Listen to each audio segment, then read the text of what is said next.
Hi, and welcome to the third installment of Onlink.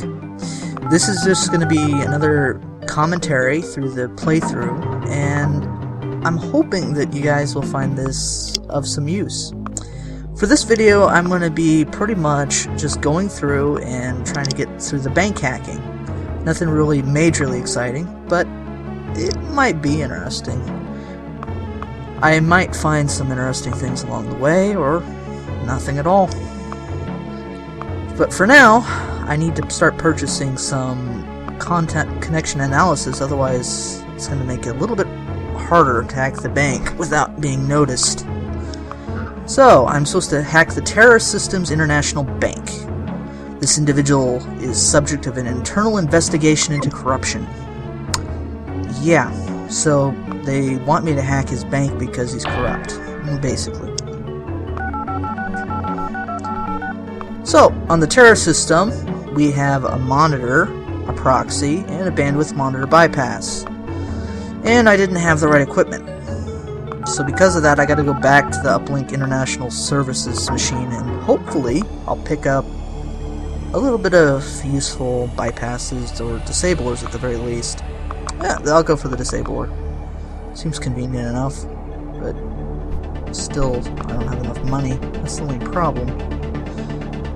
To figure out what I'm going to do, I'm probably going to have to set up some extra missions in order to get the funds that I need, unfortunately. Which means it will be a little bit more annoying. So, let's start with stealing valuable scientific research documents, and then work my way up. Oh, no, okay, trace. They all are going to keep giving me money. It's really convenient.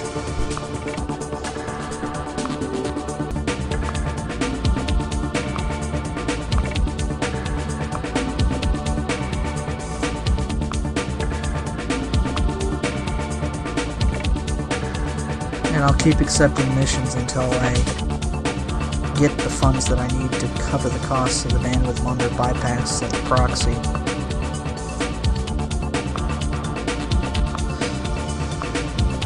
So how would you guys handle this?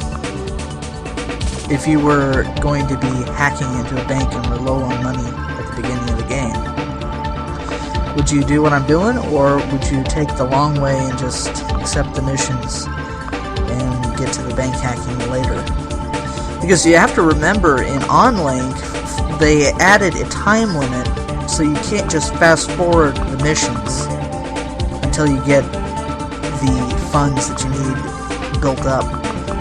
It's kind of annoying, but at the same time a little bit more realistic than the original Uplink, rather.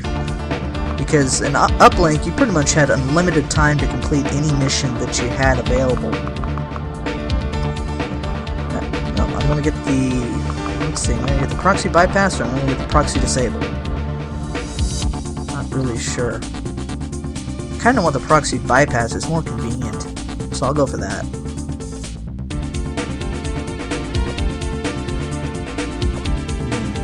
What else? Do I need anything else here? No, I want to disconnect. Might as well. So, let's get started with the bounce list. Start loading it up.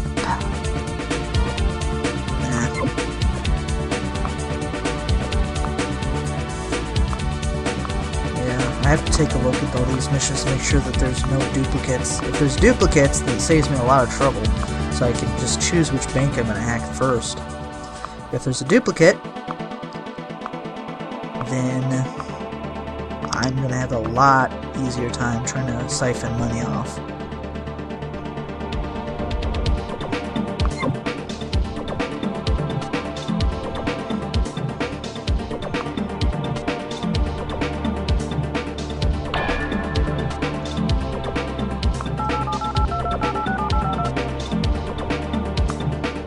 Well, here we go.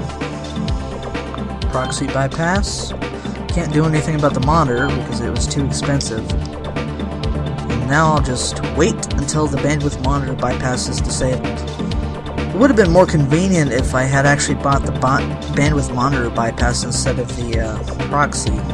Not sure exactly why I didn't do that, but yeah. So because of that, since the bandwidth monitor bypass will disconnect you if you start to decrypt the password, I've got to wait till it's disabled. The proxy is a little bit more convenient, ultimately, to disable, because I could have gotten in the account ahead of time.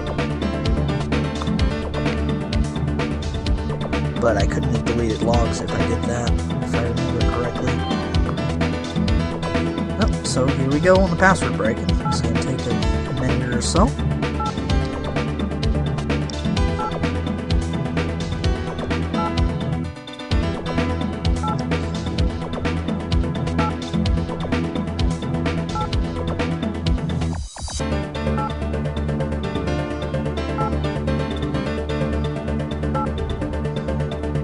Who comes up with the names of Onlink and Uplink, for that matter? Okay. I mean, honestly, what a name. Lonnie Hoare. Okay, send the balance off, and I should have the mission completed. Yep, there it is. Thank you for working for Atlantic Communications. Your business is important to us. Honestly. I still think it's kind of ridiculous that all these companies are hiring uplink agents rather, to hack other companies. You'd think that they get caught with all the paperwork that they give to the uplink agents. Eventually. There should be like some mission that would take down a company and destroy it completely because they got caught. Honestly, there should be. Alright, the next account. Noriko Widley. Apparently. Thankfully it's in the same place. So what I'm looking for inside of these accounts is not only just simply the money for the financial situation of the loan, but I'm also looking for any big transfers in the statement. If there's any big transfers, what I'm going to end up doing is taking the money, if I can find it. But on this account, no such luck. 3,653 is not going to get me anywhere, especially with that loan. Yep, completed.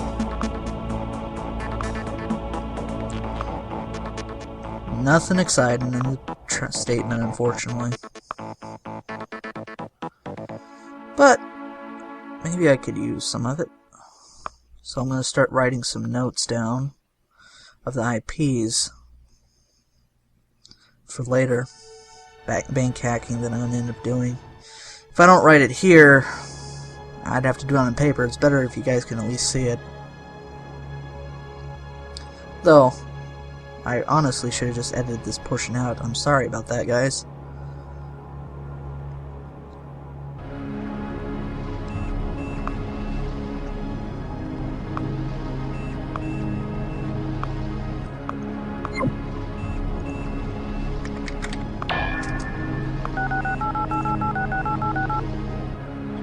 Alright, back at Internet, I've got to erase my steps, as usual.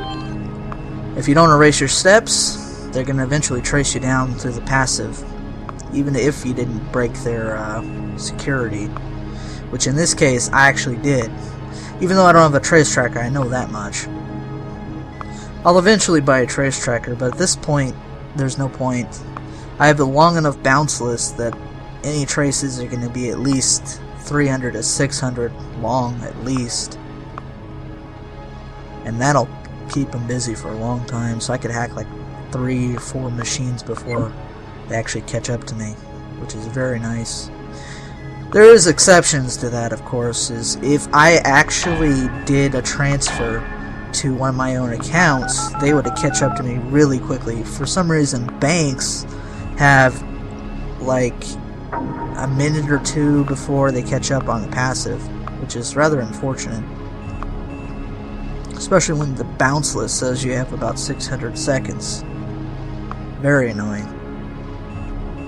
So, keep that in mind if you're going to hack one of the banks in this game and transfer the money to your account. You've got to be really quick and delete the statements on both sides, otherwise you're in trouble.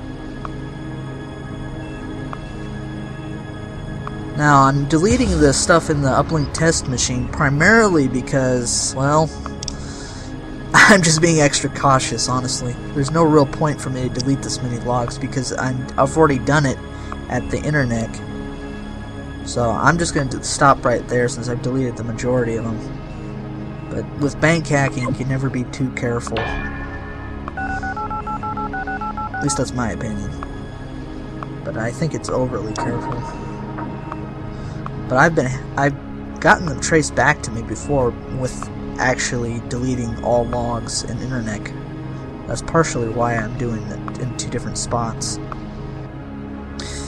There's another thing that I haven't taken into account, though, which I'm not going to deal with right now, or anytime soon for that matter, but in Onlink, there is a log set on your machine itself, which can be used against you if you ever get captured by the Fed, basically. And at this point, I'm not going to worry about that. But here I'm back at Terra. Or not back, am I? Starting at Terra. I should be able to make use of the notes that I put down a little bit earlier, but still I gotta wait for the bandwidth monitor bypass again. Eesh, annoying to say the least.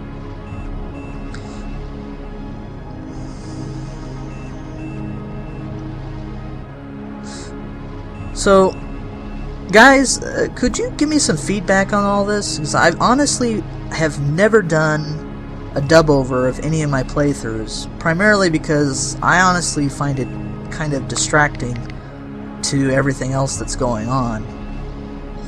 I'd like your input as to whether this is helpful, annoying, or whether I shouldn't even do it and bother, basically.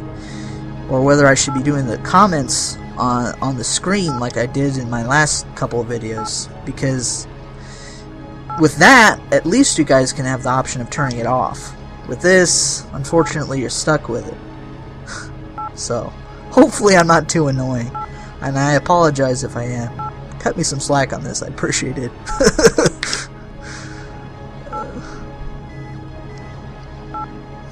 Alright, I'm in. Yeah, a balance of 11,000. Not too bad. Ooh, jackpot! 1.4 million.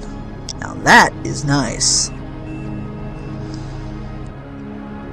So, there's the IP that I'm going to track down later, and the account number. Any more on that list for the 195? Let me see. No. Yep, there's one. 305 4196. So easy to get lost in these logs. That's one thing in Onlink that is a lot more difficult than Uplink. In Uplink, you got a small amount of logs to deal with on all servers. And generally, you don't see them add the logs when you're on the computer. But with Onlink, they just keep adding the logs on top of the logs on top of the logs. It's really crazy after a while. Especially towards the end when you're trying to do the ARC mainframe, when you're trying to find the logs for... I won't spoil it right now. Just to say the least, tracing hackers is not fun. And that is why you generally should always avoid it. Unless you're really into difficult hacks. Because they can get really crazy. Alright, put the bank account information in. Hopefully, yep, there it goes. Sometimes dealing with the transfers is really a pain. A lot of times I just keep messing it up. And it really is hard to deal with. Yep, I'm gonna manage another account. No. Which account is this? 14.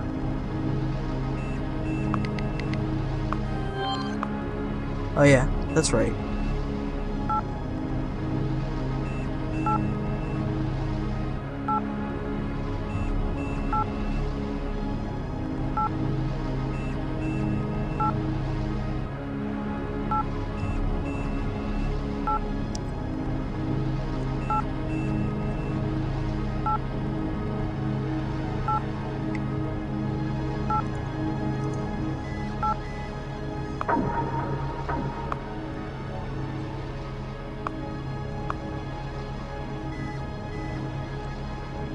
Nope, nothing exciting in this account. Not gonna even bother. 211211637. Oh, and just in case you guys are considering to write down these bank numbers, I think if I remember correctly, they are randomized every single time you create a new game, so I wouldn't bother. At least if that's what I remember right. I'm not sure, I could be wrong, so if someone wants to correct me, please do. But I'm pretty sure I'm right.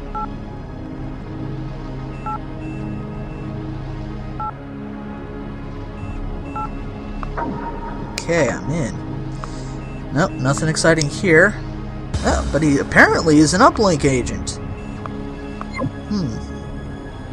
Yeah, I should have used that against him.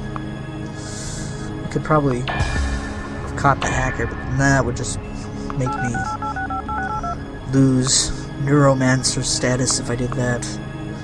Honestly, though, the Neuromancer in this game is basically useless. I really wish they had a function to it other than just what your rating is to the other hackers in the community. It just doesn't seem right. There should be some negative to being like sociopathic or neutral or anarchistic or whatever. I mean, it seems no matter what Neuromancer status you have, it doesn't affect your missions. I really would like to see something that would actually use the status depending on what you can hack or what you want to do. It should affect the missions you can accept.